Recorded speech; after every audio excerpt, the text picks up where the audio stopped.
Hello guys, स्वागत है आप सभी का एबीएम आदर्श विद्या मंदिर यूट्यूब चैनल पर। तो जैसा कि आप लोगों को पिछली वीडियो के माध्यम से बताया गया था कि मंडे से प्रयास 1.2 बैच में मैथ की क्लासें कंटिन्यू चलेंगी। तो आज हम प्रयास 1.2 बैच में मैथ की जो क्लास है उसका फर्स्ट चैप्टर क्लास 12 की संबंध एवं फलन के बारे में पढ़ने वाले हैं। चलिए स्टार्ट करते हैं अपन क्लास में। पार्ट का नाम क्या है? पार्ट 01 संबंध एवं फलन। संबंध एवं फलन इसे अपन बोलते हैं relation and function. Relation and function. तो आज अपन पढ़ने वाले हैं रिलेशन एंड फंक्शन के बारे में। तो सबसे पहले अपन पढ़ते हैं संबंध के बारे में। किसके बारे में? संबंध के बारे में। संबंध इसके बारे में, रिलेशन के बारे में। संबंध मतलब कोई वाला संबंध। तो पहले पढ़ने वाले अपन संबंध के प्रकार के बारे में। Type of relation. Type of relation यानी संबंध के प्रकार। तो आप लोग कितने तरीके से संबंध बना सकते हो। तो पहले अपन पढ़ने वाले संबंध के प्रकार में। पहला संबंध है अपना void relation. Void relation. Void relation जिसे अपन बोलते हैं रिक्त संबंध। रिक्त संबंध क्या बोलते हैं? रिक्त संबंध।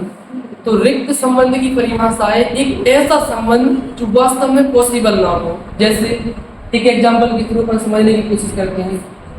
एक सेट दिया है ए बराबर, एक सेट है मोहल्ले में सभी औरतों का समूह। औरतों का समूह, ठीक है। और एक्स, इसके लिए एक्स और वाई में एक ऐसा संबंध है कि एक्स वाई का भाई है।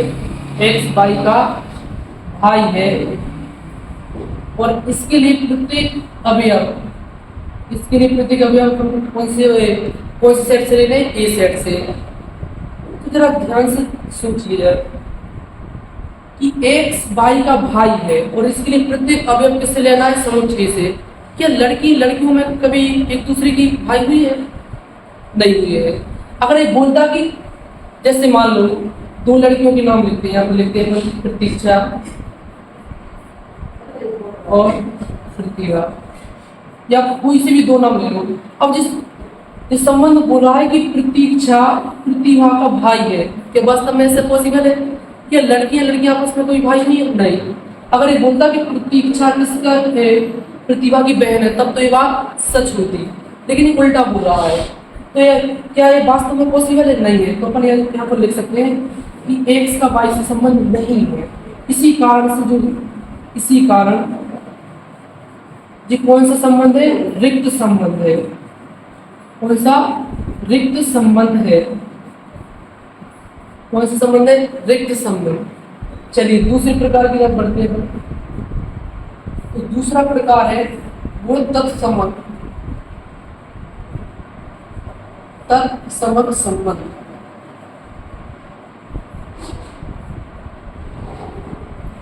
इंग्लिश में बोलते हैं आइडेंटिटी रिलेशन। सॉरी। तो इसकी परिभाषा ये है कि प्रत्येक अवयव का खुद के साथ ही संबंध होना चाहिए, वो भी एक बार, ठीक है। खुद के साथ। जैसे एक एग्जांपल लेते हैं। एक एग्जांपल है A, B,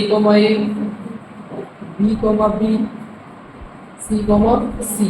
तो देखिए इसमें अपन क्या देख पा रहे हैं कि ये जो अवयव है इसका खुद के साथ ही संबंध है, वो भी कितनी बार? एक बार। और यहाँ पर जो बी संबंध है, बी का बी से कितनी बार है? एक बार। तो अपन कह सकते हैं कि ऐसा संबंध जिसमें प्रत्येक अवयव का एक बार संबंध खुद से, ठीक है। जैसे एक को संबंध लिखते हैं एग्जांपल के तौर पर R2 बराबर A, B, B, C comma C, A comma B.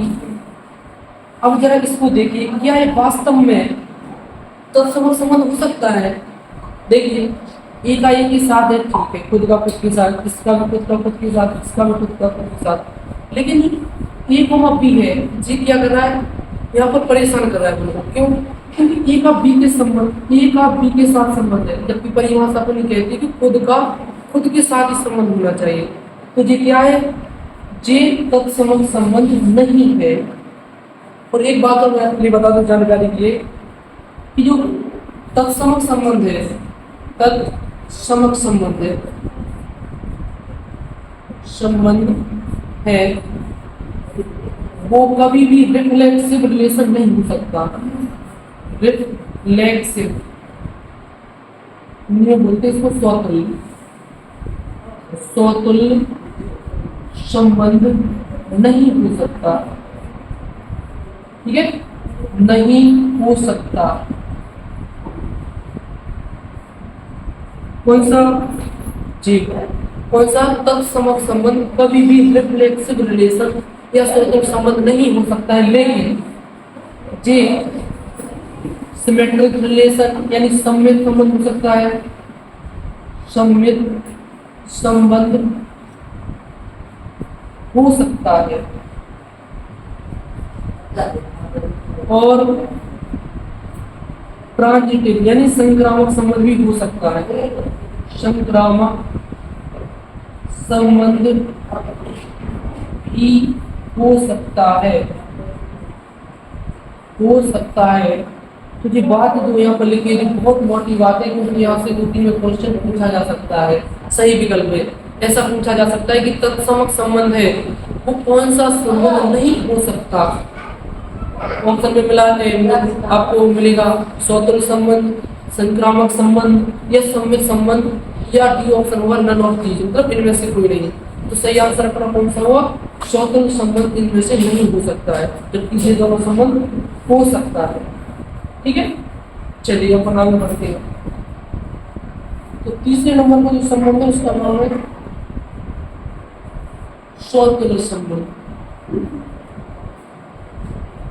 स्वतंत्र संबंध जिसे हम बोलते हैं रिफ्लेक्सिव रिलेशन। इसकी परिभाषा इस तरीके से है कि तब खुद के साथ तो संबंध हो, लेकिन दूसरे के साथ भी, मतलब खुद इसके प्रत्येक अवयव का खुद के साथ हो, साथ में किसी दूसरे के साथ भी चलेगा, जबकि तत्समक संबंध में ऐसा नहीं है। ठीक है, तो एक एग्जाम्पल समझते हैं। एक एग्जाम्पल है R1 बराबर A, B, B, C, C, A, B और B, C। तो यहाँ पर ध्यान से देखिए जरा इसको, क्या ये स्वतुल्य संबंध है, रिफ्लेक्सिव रिलेशन है? देखते हैं इसको। देखो ए के साथ है, मतलब खुद का खुद के साथ। ठीक है, यहाँ पर भी खुद का खुद के साथ है, यहाँ पर भी खुद का खुद के साथ है, लेकिन यहाँ पर खुद के साथ किसी दूसरे के साथ भी है। ठीक है, यहाँ पर ए का संबंध खुद वाली के साथ तो है, लेकिन दूसरे के साथ भी है। यहाँ पर भी देखो, तो इसकी परिभाषा बोलती है कि इसका एक ऐसा संबंध जिसमें प्रत्येक अवयव का खुद के साथ हो और दूसरे के साथ भी चल सकता है, तो वह कौन सा संबंध कहलाता है? स्वतुल्य संबंध कहलाता है। ठीक है, अगले अपन पढ़ने वाले हैं इसके बाद सम्मित संबंध। कौन से नंबर का था ये? तीसरे नंबर का। चौथे नंबर का है सम्मित संबंध।